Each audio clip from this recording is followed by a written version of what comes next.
y hablarles y estar con ustedes y hablar de asuntos importantes acerca del asunto de entender la historia general de la Biblia. Entonces, simplemente para presentar lo que vamos a estar haciendo, las primeras dos sesiones que vamos a estar viendo van a estar dirigidas hacia hablar del asunto de la interpretación, principios de interpretación bíblicos o hermenéutica.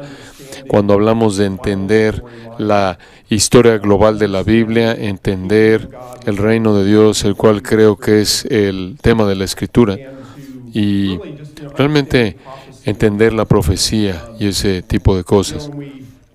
Cuando llegamos a estudiar las Escrituras, estamos estudiando pasajes bíblicos o escarbando en el Antiguo Testamento y el Nuevo Testamento y los Evangelios y Apocalipsis y escrituras proféticas del Antiguo Testamento. Sin embargo, conforme estudias, también entiendes la importancia de la hermenéutica. En otras palabras, si tu hermenéutica o tus principios de interpretación bíblicos no son buenos, no vas a tener un entendimiento completo de la historia global de la Biblia. Y por cierto, cuando me oyes usar la frase la historia global de la Biblia, no estoy hablando de mito, estoy hablando de la narración de la Biblia, estoy hablando de cómo el progreso de la historia se desarrolla conforme es explicado en el canon de la Escritura desde Génesis hasta Apocalipsis.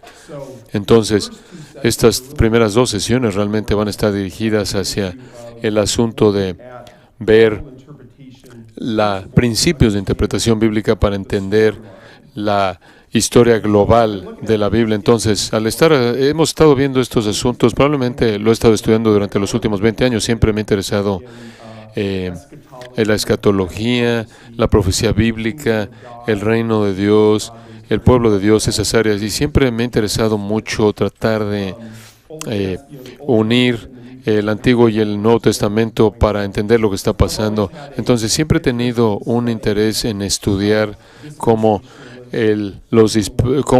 los dispensacionalistas, los premilenialistas, los amilenialistas, los postmilenialistas entienden la historia global de la Escritura. Ahora, gracias a Dios, porque todos esos grupos que mencioné están de acuerdo en el Evangelio, cómo uno es salvo y cómo uno tiene que tener vida eterna. Es lo más importante. Hay un acuerdo en quién es Jesús, su obra, su persona, el Evangelio, esas áreas.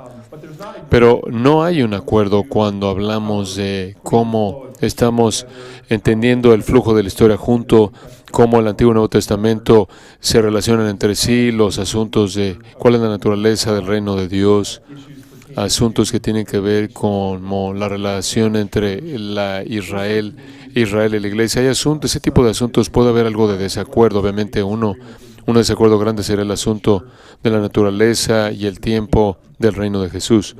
Ahora, para aquellos que son premilenialistas, como yo lo sería, yo creo que necesitas la segunda venida de Cristo para traer el reino davídico del trono del Mesías, lo que con frecuencia se menciona como el milenio en base a Apocalipsis capítulo 20. Entonces, hay ciertas, y obviamente van a haber personas que están en desacuerdo con eso, hay personas que dicen, no, el milenio es ahora, Jesús está reinando espiritualmente desde el cielo, y entonces van a haber diferentes posturas acerca de eso. Entonces, simplemente, no es un asunto de salvación, simplemente creo que para mí es algo muy importante cuando pensamos si estamos en el reinado de Jesús en este momento, estamos relacionados con Él espiritualmente por fe y estamos esperando su reinado a que venga en el futuro. Entonces, conforme comenzamos a entrar en la presentación que tengo aquí, estamos viendo el asunto de llamo esto, puedes ver estos términos. Los términos, quiero aclarar lo que quiero decir. Cuando hablamos de hermenéutica, estamos hablando de principios de interpretación bíblica y en este contexto, cómo entender la historia global de la Biblia y el flujo de la historia conforme es revelada en la Biblia. Cuando hablo de un modelo de nueva creación, este es un paradigma, este es lo primordial que hace un modelo de la nueva creación es que toma de manera muy seria las realidades espirituales que son enseñadas en la Escritura, pero también las realidades nacionales y físicas que se presentan. Entonces, es como premilenialista, yo creo que hay muchas características espirituales del reino de Jesús. Tienes que estar relacionado correctamente con Él por la fe. Va a ser un reino de justicia y rectitud. Pero del otro lado también es un reino terrenal. También es un reino que reina sobre las naciones. El reino de Jesús va a ser uno que de hecho transforma al planeta Tierra, según Isaías 65. Incluso hay una restauración del reino animal. Isaías 65 habla de cómo casas y granjas y ese tipo de cosas. Entonces, básicamente un enfoque de modelo de nueva creación toma seriamente no solo las realidades espirituales que están en la Biblia, sino también las realidades físicas y también el asunto de naciones, tales como Israel y Egipto y todo tipo de naciones que están sobre la tierra que también son presentadas en la Escritura. Del otro lado hay lo que llamamos un modelo de visión espiritual que con frecuencia ha influenciado la historia de la Iglesia. El modelo de visión espiritual está metido en las realidades espirituales de la Escritura, las cuales son muchas, pero muchas veces lo que sucede es que a veces las entidades nacionales y físicas son espiritualizadas. Con frecuencia en la historia la gente puede leer de bendiciones de la tierra, de la nación de Israel en el Antiguo Testamento, y espiritualizan cuando hablan de Jesús y la Iglesia. El Antiguo Testamento presenta el reino del Mesías como un reino terrenal, pero algunos dicen, no, cuando llegas al Nuevo Testamento realmente tiene que ver con un reino espiritual. Entonces yo creo que ese modelo de visión espiritual está haciendo una dicotomía falsa o haciendo uno este o aquel cuando en realidad es ambas. Entonces, cuando hablan de estos principios, entonces en un sentido, el modelo de nueva creación de esta hermenéutica será muy coherente, muy consistente con el premilenialismo, puede ser muy consistente con el premilenialismo dispensacional del cual yo seré uno. Entonces, creo que en un sentido, si quieres hablar de modelo de nueva creación, básicamente estás hablando de una hermenéutica premilenial, dispensacional, pero creo que cuando llegas al modelo de visión espiritual, con frecuencia está asociado con eso, sería hallado en algunos de los otros perspectivas mileniales. Entonces, simplemente mantén eso en mente. Entonces, lo que tengo aquí con la primera parte de nuestra presentación, comienzo en un sentido con una presentación positiva en un sentido. Lo que creo que son buenos principios de interpretación para entender la historia de la Biblia global, para entender el programa de Dios, para entender textos proféticos, para entender la escatología, el estudio de los tiempos finales. Entonces, después de que acabe con esto, de hecho voy a tener una sección en donde hablo de algunos de los principios que son usados por aquellos que tienen otra postura y de hecho tienen diferentes posturas mileniales. Como dije, he estado estudiando esto por varios años, de hecho yo diría décadas, y tengo la confianza de que estos principios que estoy presentando creo que representan de manera apropiada ambas posturas. Ahora, obviamente, alguien que va a estar en desacuerdo conmigo en ciertas cosas, quizás va a decir las cosas diferentes, quizás no les va a gustar como digo todo, pero hago mi mejor esfuerzo por ser justo en cómo todo esto es entendido. Entonces, vamos a avanzar. Creo que tenemos unos 12, algo así, principios cuando hablamos de lo que es una interpretación, una hermenéutica correcta para entender la historia global de la Biblia. Ahora, algunas de estas van a ser muy simples, quizás podrás decir, oh, claro, eso es lo que todo cristiano debe decir, y algunos comienzan a ser un poco detallados y vamos a enfatizar algunas de las diferencias que tienes con otras posturas, pero de nuevo, el propósito de este mensaje en particular es presentar principios que creo que son útiles para entender el programa del reino, la historia global de la Biblia y un entendimiento más claro de lo que está pasando con el flujo de la Escritura. Ahora, el primero que menciono aquí es, tú sabes, el asunto de tomar toda la Escritura seriamente. Toda la Escritura es considerada seriamente, incluidas las profecías del Antiguo Testamento y el Apocalipsis. Ahora, quiero ser honesto aquí, digo, conforme estamos tratando con creyentes, cristianos verdaderos que confían en Cristo, creo que todo el mundo, si estás en ese grupo de un verdadero creyente, vas a saber que toda la Escritura es inspirada. Toda la Escritura es inspirada. No, espero que incluso haya personas que estén en desacuerdo y digan, no estoy aquí para tomar en serio la Escritura. Digo, yo entiendo eso. Pero voy a decir que cuando llegas la siguiente parte de esto, cuando hablas de incluir profecías del Antiguo Testamento y la revelación y el Apocalipsis, creo que hay un punto específico que tiene que aclararse aquí, porque creo que cuando tocas diferentes posturas y cómo entienden la Biblia, creo que aquellos que son más dispensacionales, más premilenialistas, son más dadas a estudiar de manera seria y en su propio contexto los diferentes pasajes del Antiguo Testamento que están prediciendo cosas, lo que llamaríamos profecía del Antiguo Testamento. Entonces creo que no solo debemos afirmar que toda la Escritura debe ser considerada seriamente, sino que también tenemos que entender que eso incluye el Antiguo Testamento y también incluye secciones proféticas del Antiguo Testamento. Lo que quiero decir es que creo que las secciones proféticas del Antiguo Testamento contribuyen a la historia global de la Biblia en su propio derecho. Hay ciertas cosas que son predichas y hay algunas cosas que son una realidad en la primera venida de Cristo y otras que necesitan ser una realidad en la segunda venida de Cristo, tales como una tierra transformada y cuando las naciones están bajo el gobierno del Mesías. Prosperidad agricultural, ese tipo de cosas. Entonces, necesitamos tomar el Antiguo Testamento de manera seria. Necesitamos poder ir a esos pasajes. Mencioné, hay diferentes secciones globales, de panorama global en la Escritura, como Deuteronomio 30, Levítico 26, todo tipo de pasajes de Isaías 2, Isaías 11. Podemos incluir 65 y 66, todo tipo de pasajes de Isaías 19, Jeremías 30 al 33, el libro de consolación que explica todos los pactos de la promesa, abrámico, davídico y nuevo, habla de bendiciones espirituales, habla de nuevo pacto, habla de Jerusalén siendo restaurada, habla de todo tipo de bendiciones físicas que van a venir sobre la tierra, Ezequiel 33 al 48, el cual es una sección de nuevo pacto. Claro, los profetas menores tienen mucho que decir.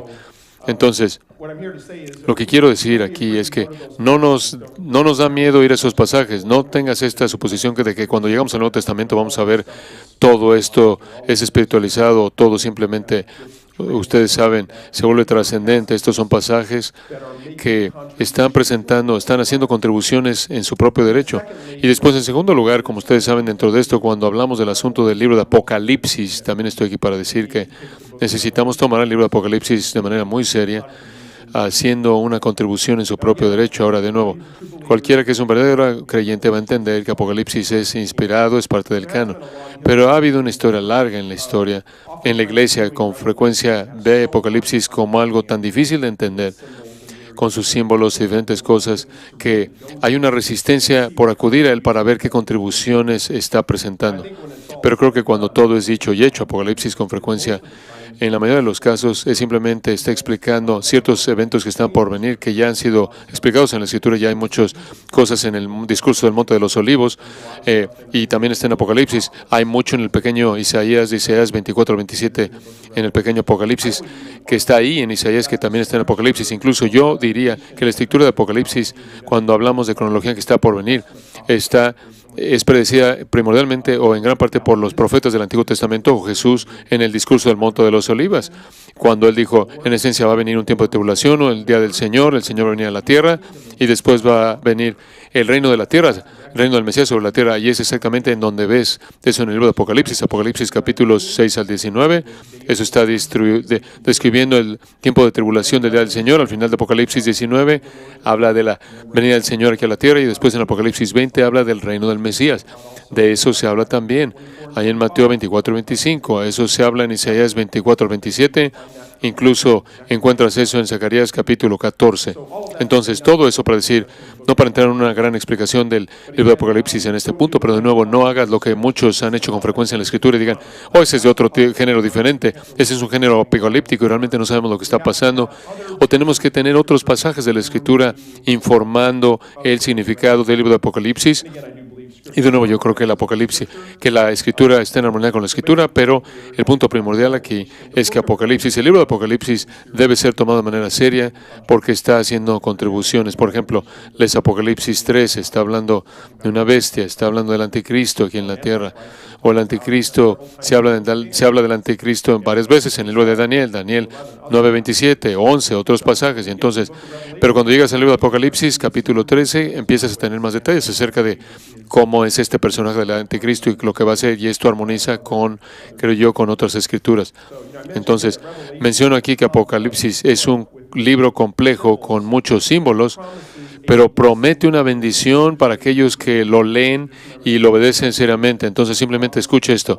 Apocalipsis le promete bendición a aquellos que lo leen y obedecen lo que tiene que decir. Entonces, de nuevo, yo entiendo que cualquier persona que es un cristiano verdadero va a decir, tomo toda la Escritura seriamente, pero realmente estoy aquí presentando un ruego y un desafío de que el Antiguo Testamento, las porciones proféticas del Antiguo Testamento están haciendo contribuciones a la línea global de la Biblia y también el libro de Apocalipsis, pero con frecuencia en la historia de la Iglesia, no creo que en las secciones proféticas del Antiguo Testamento y el libro del Apocalipsis no se han tomado seriamente. Entonces, una buena hermenéutica involucraría tomar esas secciones de manera tan seria y estudiarse en su propio derecho. Claro, siempre comparamos Escritura con Escritura. No estoy diciendo que traten de entenderla de manera independiente de otra Escritura, pero necesitan ser tomadas seriamente. Ahora, el siguiente punto aquí, avanzando un segundo, sería la necesidad de interpretación contextual consistente de toda la Escritura. Entonces, va a haber una gran diferencia, ustedes saben, en la historia de la Iglesia entre diferentes posturas de escatológicas y de hermenéutica, teología. El lado que estaría más del lado premilenial, dispensacionalista, diría, y creo que de manera correcta, que necesitamos tener una hermenéutica consistente, una hermenéutica literal consistente, una hermenéutica contextual consistente aplicada a toda la Escritura. Entonces, en ese sentido, la manera de entender la historia global de la Biblia, incluyendo la persona y obra de Cristo, es ir a toda la Escritura con una hermenéutica consistente, una hermenéutica contextual, con frecuencia lo que se llama una hermenéutica literal gramática. Ahora, de nuevo, van a ver aquellos que están del otro lado, vamos a entrar en esto cuando lleguemos a la segunda parte del mensaje, que van a decir, no, está bien usar una hermenéutica literal, tú sabes, para muchas cosas, particularmente narrativas históricas, pero cuando hablas de la profecía o profecía del Antiguo Testamento, tenemos que entender tenemos que entender esas de manera más espiritual o figurada, y algunos van a decir, necesitamos sensus plenior, necesitamos como una hermenéutica de significado más pleno que entre ahí. Difícilmente alguien va a decir que es muy importante la hermenéutica literal, que con frecuencia se usa en la Escritura. Algunos dicen, tú sabes, necesitamos una hermenéutica una hermenéutica cristológica o de sentido más pleno para ver cosas que todavía quizás no puedes entender a partir de una hermenéutica literal histórica. Y de nuevo yo pausaría y diría que si estás siendo fiel y usando y estás usando una histórica literal de manera consistente en toda la Escritura, vas a entender la historia global de la Biblia, vas a entender la importancia y la centralidad de la persona y obra de Cristo.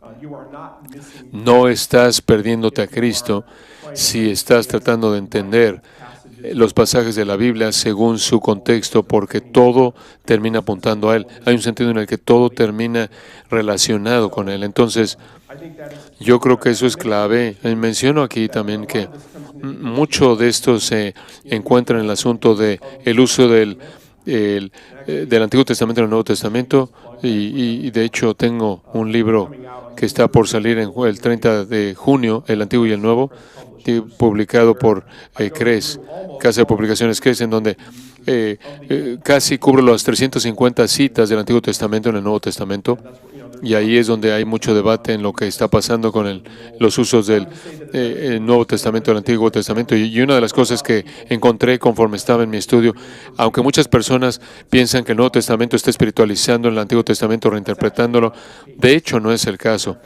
De hecho, he encontrado, y otros han encontrado también, que vas a ver la cantidad abrumadora de ejemplos que no todos están usando el Antiguo Testamento de manera contextual. Sé que ese es un tema enorme y no podemos entrar en mucha profundidad en eso en este momento, pero yo creo que en mi propio estudio personal, que los autores del Nuevo Testamento y las personas están usando el Antiguo Testamento de manera bastante literal, bastante contextual. Y si usamos buena hermenéutica, vamos a llegar a conclusiones apropiadas. Entonces, tengo una cita aquí de J.C. Ryle. Cito a J.C. Ryle mucho porque realmente me gusta su hermenéutica. Y entonces, lo que él dice aquí, lo cual creo que es una manera apropiada de terminar esta parte de este punto.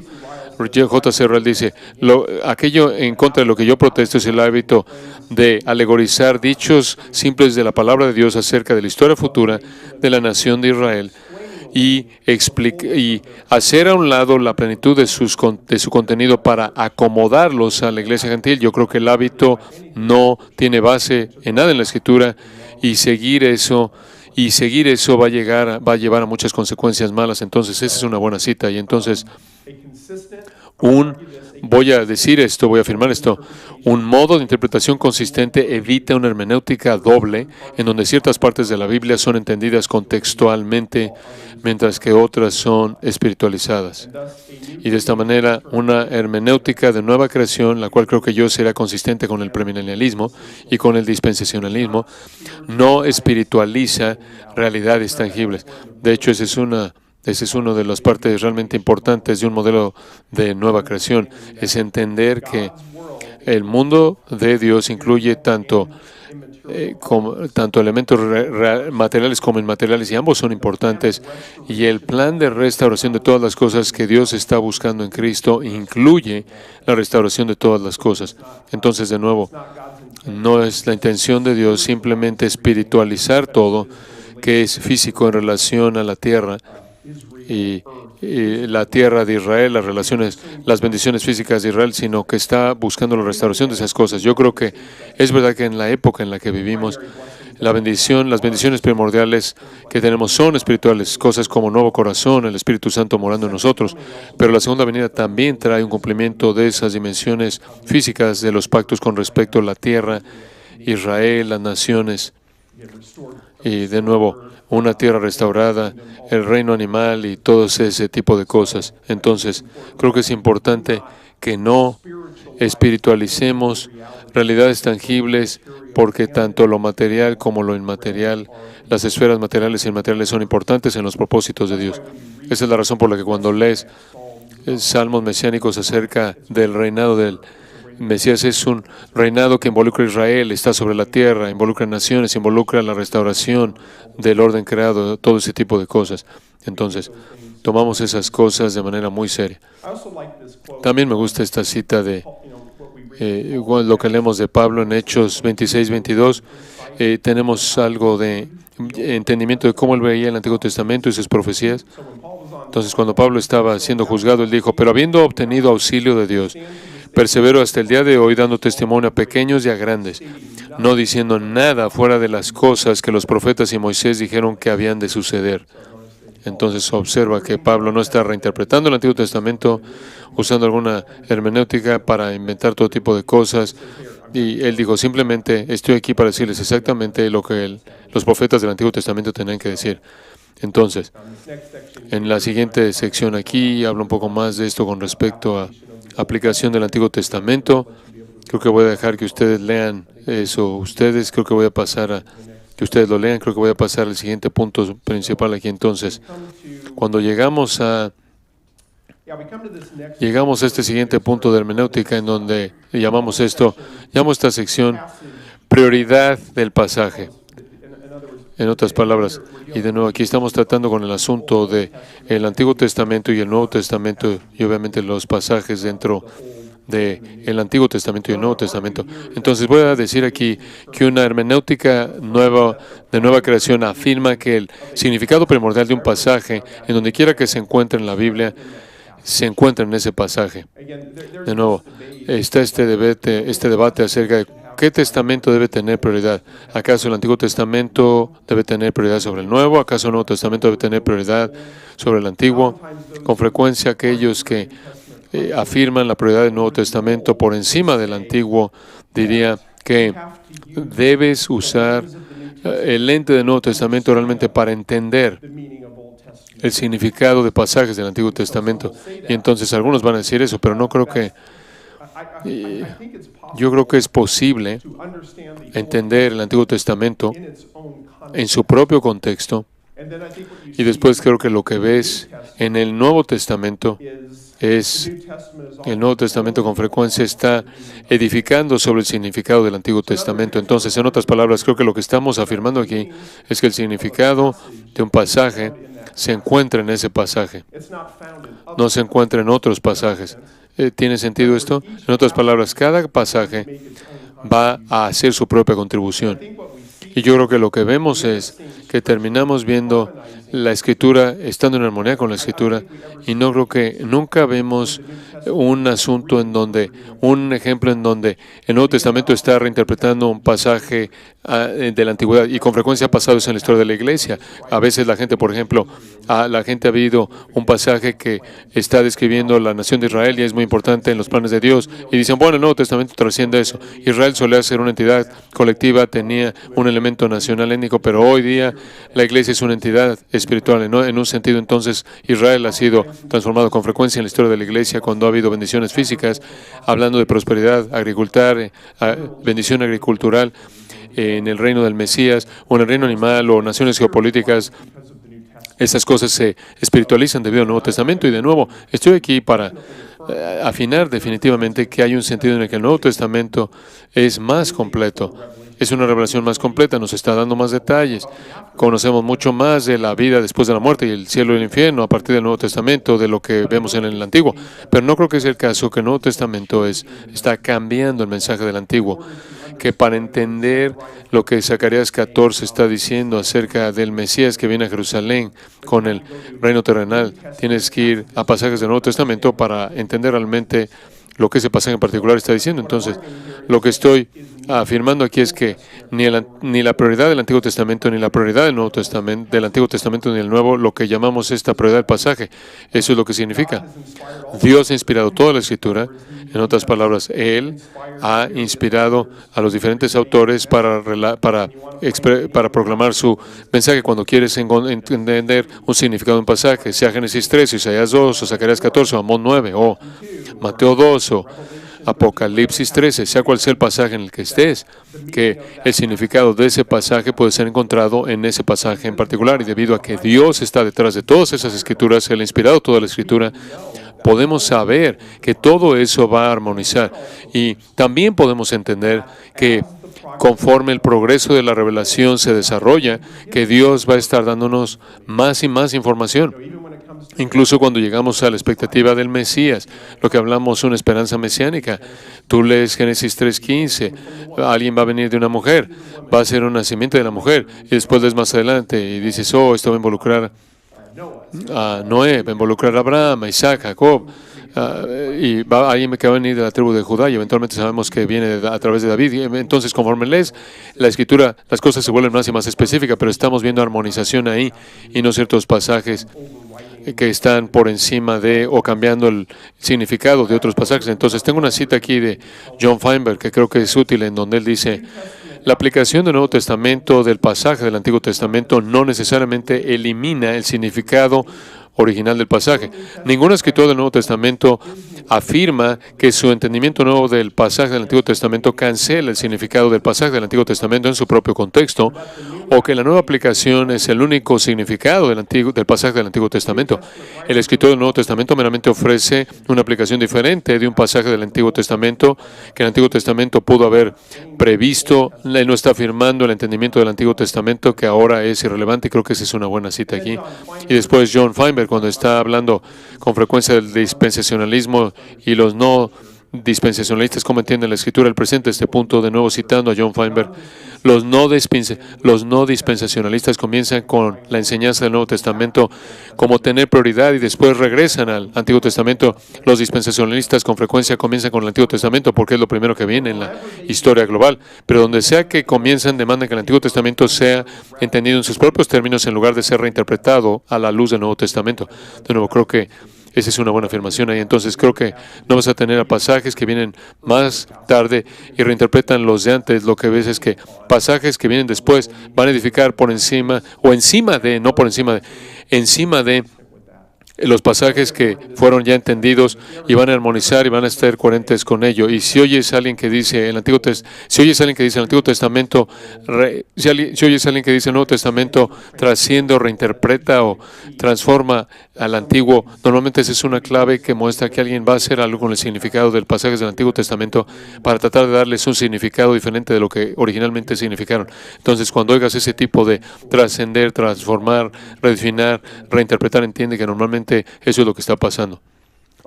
Muy bien. A continuación, el siguiente punto del que quiero hablar aquí es que otro principio creo que tenemos que entender es que las profecías del Antiguo Testamento no necesitan ser repetidas en el Nuevo Testamento para que podamos creer que todavía van a ser cumplidas literalmente. Entonces, este es un punto importante porque ves tu Antiguo Testamento, ves las secciones proféticas más importantes, particularmente en los profetas mayores y menores. Claro, hay mucha profecía, también hay en Deuteronomio, Levítico, etcétera. Y ves este volumen enorme de material profético. De nuevo, parte de esto son bendiciones, parte son bendiciones proféticas, algunas de las naciones, otras de Israel. Y entonces, después ves el tamaño de tu Nuevo Testamento. Claro, tu Nuevo Testamento es mucho más pequeño que el Antiguo Testamento. Y entonces, obviamente, van a haber muchas ocasiones en las que el Nuevo Testamento cita el Antiguo Testamento. Creo que hay 350 veces en donde he citado, incluso más referencias, pero hay mucho en el Antiguo Testamento que no es repetido en el Nuevo. Entonces hay muchos detalles que no son repetidos en el Nuevo. Entonces tienes que hacerte la pregunta, bueno, ¿qué hago con eso? Si no hay una repetición de pasajes repetidos si no hay mucha repetición de pasajes proféticos del Antiguo Testamento en el Nuevo. Y de nuevo, si el Nuevo Testamento no es repetido en el Antiguo Testamento, probablemente podemos asumir que no va a ser cumplido literalmente. Y algunos asumen que el Nuevo Testamento tiene que repetir lo que fue dicho en el Antiguo Testamento para ser cumplido. Pero creo que la mejor postura es que si Dios se ha revelado a sí mismo una vez acerca de un tema, eso es suficiente. Ya es suficiente. Entonces, no siempre tienes que tener una repetición de algo en el Nuevo, porque el mismo Dios que está dando revelación del Nuevo Testamento también ha dado revelación en el Antiguo Testamento. Entonces, yo creo que el Nuevo Testamento con frecuencia repite la importancia de la nación de Israel y el plan de Dios. Yo creo que se habla de la tierra, se habla de bendiciones físicas en el Nuevo Testamento, no tanto como lo ves en el Antiguo Testamento, pero definitivamente no creo que estás viendo una reinterpretación del Antiguo Testamento. Creo que estás viendo afirmaciones de esas cosas. Entonces, el punto primordial que será aquí es que si Dios se ha revelado a sí mismo una vez acerca de un tema, no tenemos que decir, bueno, Dios, tienes que volverlo a decir para que nosotros aceptemos eso. Tengo una cita aquí de John Feinberg que creo que John Feinberg, déjenme asegurarme de que es correcto. John Feinberg, sí, presenta el punto de que si el Nuevo Testamento no rechaza de manera explícita una citación del Antiguo Testamento, está cancelada. Pero si Dios, Él dice, ¿por qué algo que es claramente un asunto de revelación del Antiguo Testamento tiene que ser repetido en el Nuevo Testamento para que tenga validez continua? Entonces, ¿por qué lo opuesto no es el caso? ¿Acaso la promesa del Antiguo Testamento debe ser considerada como en efecto, a menos de que el Nuevo Testamento diga lo contrario? En otras palabras, no podemos decir, y es importante esto, y cito, porque Dios ya en el Antiguo Testamento ha roto el silencio y nos ha dado lo que Él piensa. Entonces, normalmente cuando hablamos de las cosas que son controversiales como Israel y edificios, templos estructurales, bendiciones físicas, creo que de hecho ves reafirmaciones de esas cosas en el Nuevo Testamento. Incluso si no lo hubiera, si Dios se reveló a sí mismo en ese asunto, Dios no tiene que repetirlo para que sea implementado. Muy bien. Vamos al siguiente punto aquí. El siguiente punto hermenéutico que creo que del que vamos a hablar es que el progreso de la revelación no cancela o transforma las promesas incondicionales para la audiencia original. Básicamente lo que estamos aquí presentando aquí es que la Escritura es muy clara. Dios guarda sus promesas. También es verdad que cuando alguien se compromete con una promesa, que hay un componente ético por el que está haciendo la promesa, está obligándose a aquel a quien le está haciendo la promesa. Y entonces, lo que estamos afirmando aquí es esto. Un enfoque correcto de la hermenéutica, creo yo, sería este. Si una promesa del Antiguo Testamento se hace de manera incondicional con un grupo específico como Israel, entonces esa promesa debe ser cumplida con ese grupo. Así como los detalles de las promesas importan, así también para los destinatarios originales Así también los destinatarios originales de las promesas importan. En otras palabras, obviamente vemos el contenido de las promesas, pero también vemos a quién se le hizo esa promesa. Y creo que eso particularmente tiene importancia para Israel, lo cual en el Antiguo Testamento es una entidad nacional colectiva. Entonces, hay promesas que se hacen específicamente a ellos. Digo, si lees Deuteronomio 28 al 30, si lees Levítico 26 y otros pasajes, es bastante obvio que lo que estás leyendo es que cuando Dios presenta dos caminos, es Israel, si tú me obedeces, vas a recibir todas estas bendiciones, y eso incluye bendiciones espirituales y bendiciones físicas y bendiciones en la tierra. Y vas a ser protegido de tus enemigos y vas a tener la lluvia apropiada en su temporada. Pero si desobedeces, entonces van a haber maldiciones, van a haber cosas negativas que pasan en la tierra. Tus enemigos van a tener la victoria sobre ti, incluso vas a ser dispersado y vas a ser expulsado de la tierra por un tiempo. Pero después, normalmente cuando tienes esas predicciones, también está la promesa de que después de que fueron expulsados de la tierra, vas a ser traído de regreso a la tierra de la promesa, en un contexto de salvación, en un contexto de restauración. Y entonces, lo que estamos diciendo aquí es que, todos nosotros estaremos de acuerdo con que Israel es una entidad nacional colectiva, como tal, ha recibido maldiciones por su desobediencia al pacto, pero con frecuencia las bendiciones que se le prometen a Israel, parece que todavía en el futuro, con frecuencia son espiritualizadas y se aplican a la iglesia. Entonces, tienes a Israel experimentando maldiciones, pero no tienes a Israel como una entidad recibiendo las bendiciones. De nuevo, estoy aquí para decir que no creo que esa es la manera en la que funciona. Tenemos que tomar seriamente las promesas que son hechas a grupos específicos, tales como Israel. Ahora tengo una cita aquí de Greg Blasing que creo que es útil.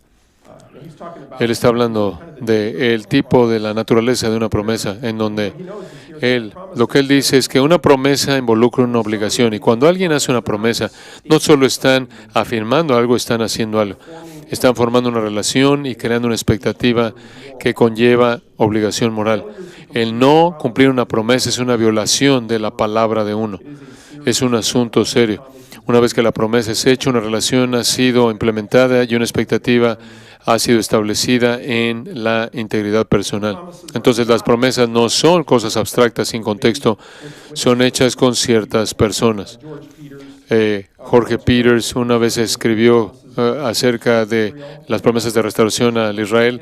Si no había la intención de restaurar a Israel, si todo debería ser entendido de manera típica o espiritualmente o condicionalmente, entonces ciertamente el lenguaje fue eminentemente calculado para engañar a los oyentes. También pienso en Gálatas 3, versículo 15, en donde Pablo está hablando de los pactos. En el contexto de Gálatas 3 está haciendo un contraste entre el pacto mosaico y el pacto abrámico, pero Pablo presenta el punto.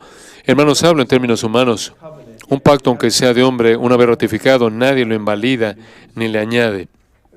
En otras palabras, cuando un pacto, él estaba usando un argumento aquí de lo menor a lo mayor. Incluso cuando hablamos de pactos humanos, una vez que han sido hechos, ya han sido hechos con ciertas partes. No tienes cambios en eso más tarde, eso violaría el pacto mismo. Cuánto más cierto sería por parte de Dios no solo guardar sus promesas, como Él ha dicho, sino también guardarla con la gente con quien hizo esas promesas.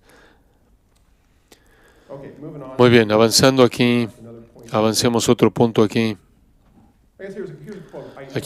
Aquí hay una cita, voy a incluir esta cita, vale la pena mencionar aquí una cita de John Feinberg. Él dice, si una profecía del Antiguo Testamento promesa es hecha incondicionalmente a un pueblo, a un grupo de personas dadas, y todavía no es cumplido a ellos, incluso en la era del Nuevo Testamento, entonces la profecía todavía debe ser cumplida con ellos, a ellos.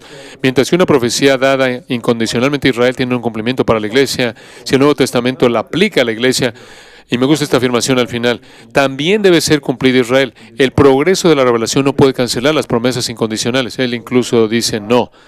En otras palabras, cuando Dios se compromete con hacer ciertas cosas con cierto grupo, Él se asegura de que Él va a cumplir eso. Pienso, por ejemplo, en Romanos 11, particularmente en el asunto de Israel. Cuando lees Romanos 9 al 11, Pablo está tratando con Israel colectiva en incredulidad. También habla del remanente de Israel en Romanos 11, 1 al 10 en particular, pero él está tratando de Israel, quien está en incredulidad.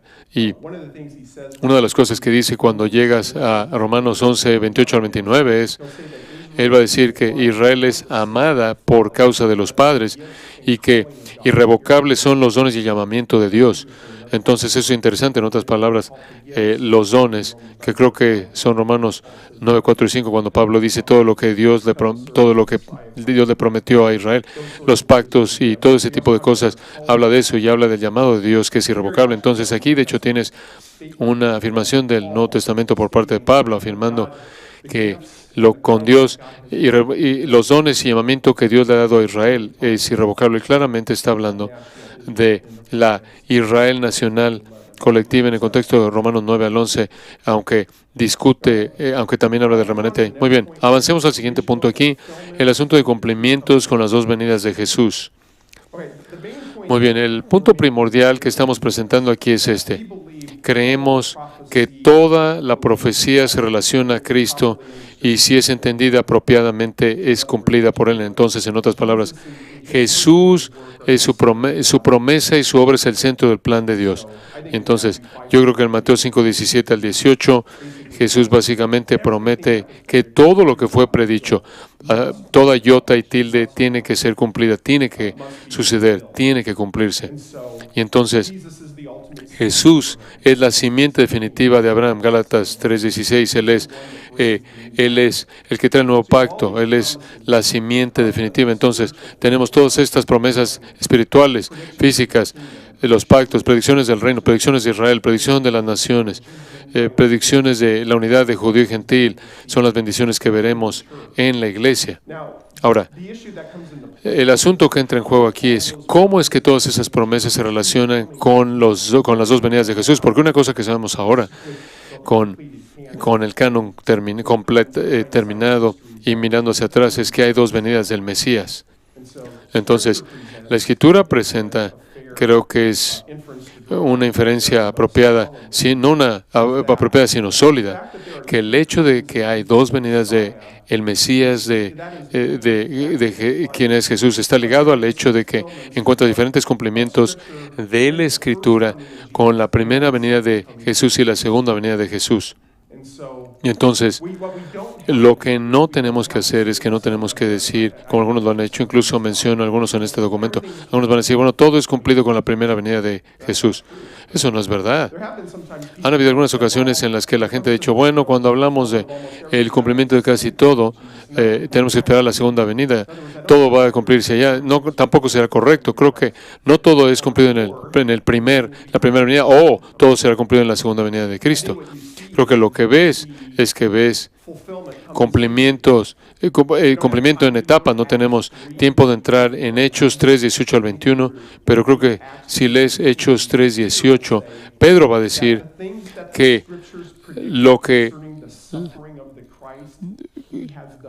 cuando dice Dios ha cumplido así lo que había antes anunciado por boca de todos sus profetas que Jesucristo había de padecer. Jesús ha cumplido la expiación que se predice del siervo sufriente, pero cuando ves Hechos 3, 20 al 21, cuando Pedro también habla de los tiempos de refrigerio, la restauración de todas las cosas, el envío del Cristo, las cosas que están en el futuro, él dice, las Escrituras también predijeron esas cosas. Pero en el tiempo de Hechos 2, incluso en la actualidad, no hemos visto aún la segunda venida de Cristo. Todavía no hemos visto la restauración de todas las cosas, que incluiría el planeta Tierra. Entonces, creo que incluso en Hechos 3, 18 al 21, presenta eso de manera clara, que hay ciertas cosas que han sido cumplidas con la primera venida de Cristo. Hay otras cosas que van a ser cumplidas con la segunda venida de Cristo. Y creo que ese es un enfoque apropiado. De hecho, creo que probablemente aquellos que van a entender con mayor precisión la historia global de la Biblia son aquellos que van a entender eso. En otras palabras, van a poder descifrar lo que fue cumplido en la primera venida, lo que fue cumplido en la segunda venida. Creo que si quiere ser muy simplista o simple, creo que es apropiado decir que las profecías acerca del siervo sufriente trayendo expiación, ese es el tipo de cosas que particularmente fueron cumplidas en la primera venida de Cristo. Cuando hablamos de el rey mesiánico reinando sobre las naciones con una planeta Tierra transformada, esas son cosas que esperan la segunda venida. Incluso yo diría que la unidad de judío gentil que tenemos en el Mesías, eso es algo que está siendo experimentado en la actualidad. El Antiguo Testamento predijo, como tú sabes, que los gentiles serían bendecidos y salvados. Creo que estamos viendo implicaciones de eso con la primera venida de Cristo. Hay un teólogo en particular que hizo una afirmación que no creo que es correcto, simplemente para mostrarles el contraste. Un teólogo bastante bien conocido, y quiero decir de manera categórica, y él dijo todo, no soy yo, él dijo todo, toda la profecía fue cumplida en el evento del Evangelio en la primera venida de Cristo. Y de nuevo, yo diría, sí hay cosas importantes que fueron cumplidas en la primera venida de Cristo, les puedo dar una lista larga de cosas que fueron cumplidas en la primera venida de Cristo, pero no todo fue cumplido.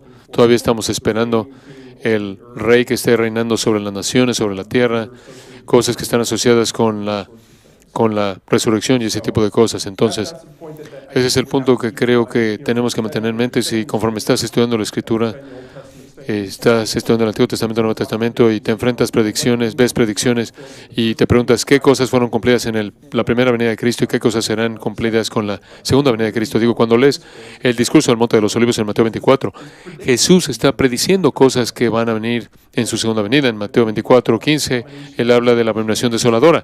Cuando ves de lo que habló Daniel, entonces puedes saber, Él habla de cosas que van a pasar. Él incluso habla de señales cósmicas que van a pasar. Él habla de su regreso en Mateo 24. Ahora, obviamente, Jesús cumplió muchas cosas con su primera venida, pero en el discurso del Monte de los Olivos dice, hey, todavía hay cosas que tienen que pasar en el futuro. De esta manera, yo diría aquí un principio importante hermenéutico de una manera de ver la Biblia de nueva creación es que hay cumplimiento en la primera y segunda venida de Cristo. No es necesidad de forzar que todo se cumpla en la primera o segunda venida. Esto es primera venida nada más y segunda venida una vez, sino ambas. Vayamos al siguiente punto aquí. El siguiente punto que quiero explicar. El concepto de cumplimientos parciales. Con el asunto de cumplimientos parciales estamos explicando, lo que queremos decir es que hay ciertos pasajes en la Escritura en donde un racimo de cosas son predecidas, y cuando leemos el Nuevo Testamento vemos que ciertas cosas fueron cumplidas con la primera venida y hay otras cosas que parecen esperar el cumplimiento en la segunda venida. Entonces está ligado de manera cercana. Zechariah 9:9, and by the way, this is quoted in all four Gospels about Jesus' entry, a few days before his death into Jerusalem. Rejoice greatly, O daughter of Zion. Shout in triumph, O daughter of Jerusalem. Perdón, hermanos, un segundo. Humble and mounted on a donkey, even on a colt, the foal of a donkey. Está citando Zacarías 9 y 10.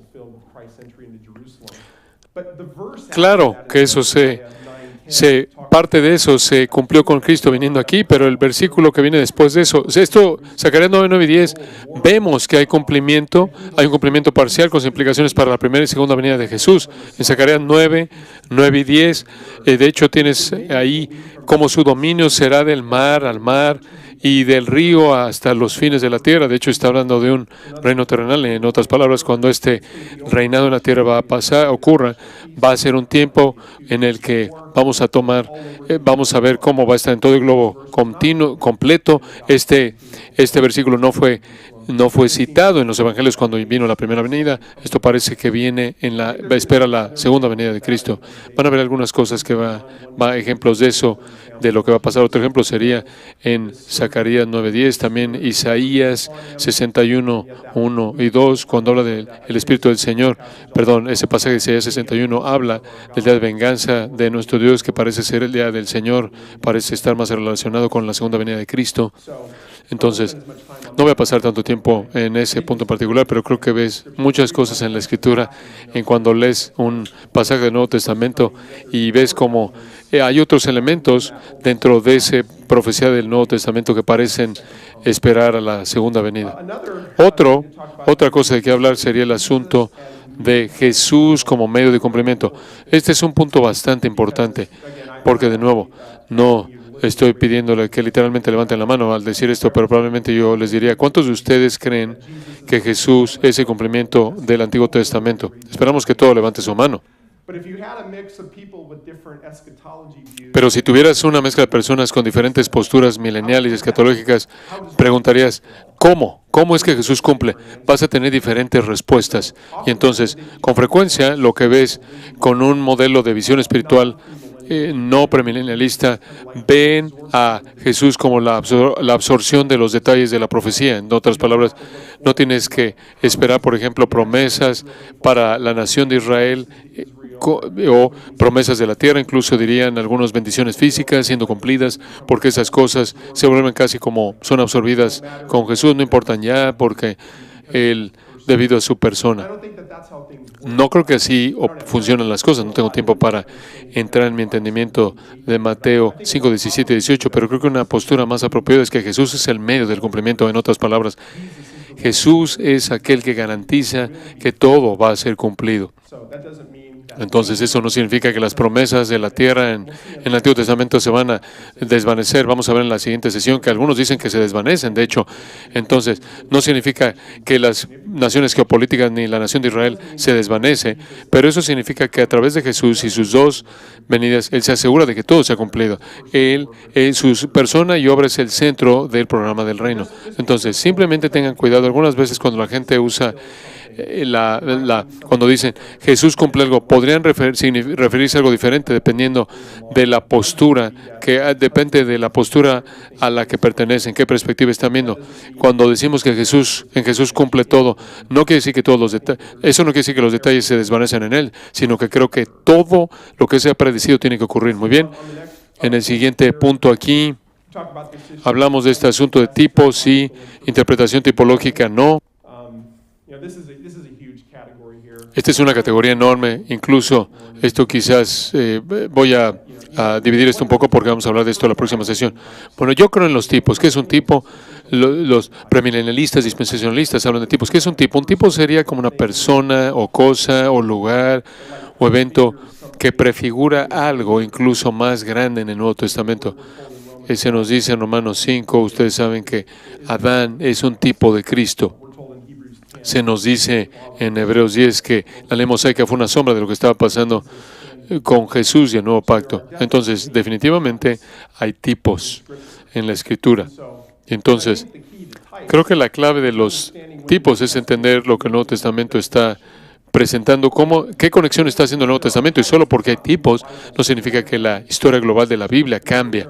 En otras palabras, hay algunas personas que ven todo el Antiguo Testamento o la mayoría del Antiguo Testamento como un tipo, y es como una sombra inferior que una vez que Jesús aparece no necesitas esperar ningún cumplimiento literal de cosas que están que pasaron en el Antiguo Testamento. Entonces, y de nuevo, simplemente para hacer esto corto, mi entendimiento sería que la mayor parte de la discusión o de la explicación de los tipos en el Nuevo Testamento está explicando cómo el pacto mosaico en su sacerdocio y sacrificios eran sombras y tipos de lo que estaba pasando con Cristo y el nuevo pacto y su sacerdocio superior. Entonces, específicamente es el pacto mosaico.